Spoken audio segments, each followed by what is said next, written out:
গেল বছর ভারতের বিপক্ষে সর্বশেষ জাতীয় দলের হয়ে খেলেছিলেন সাকিব আল হাসান। এরপর আর লাল সবুজের জার্সিতে খেলা হয়নি তার। মাঝে দেশের মাটিতে অবসর নিতে চাইলেও তীব্র আন্দোলনের কারণে ফিরতে পারেননি দেশে। পরে বোলিং নিষেধাজ্ঞার কারণে ছিলেন মাঠের বাইরে। সর্বশেষ পাকিস্তান লিগে খেলেছেন লাহোরের হয়ে, জিতেছেন চ্যাম্পিয়ন্স ট্রফিও।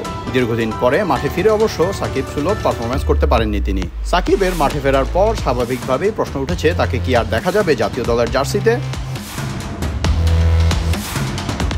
সোমবার এক অনুষ্ঠানে উপস্থিত হন বিসিবির মিডিয়া কমিটির চেয়ারম্যান ইফতেখারুর রহমান মিঠু। সেখানে তার কাছে জানতে চাওয়া হয় সাকিবের সঙ্গে বিসিবির চ্যাপ্টার ক্লোজ কিনা। জবাবে মিঠু বলেছেন, অবশ্যই নয়, কিন্তু আমাদের যে টিম ম্যানেজমেন্ট এবং টিম সেট আপ আছে প্লাস অ্যাকশন শুধরানোর পর সাকিব তো এটা প্রথম টুর্নামেন্ট খেললো, সো এটা সামনে দেখার ব্যাপার। কিন্তু একটা বিষয়, সে একজন বিশ্বমানের খেলোয়াড়,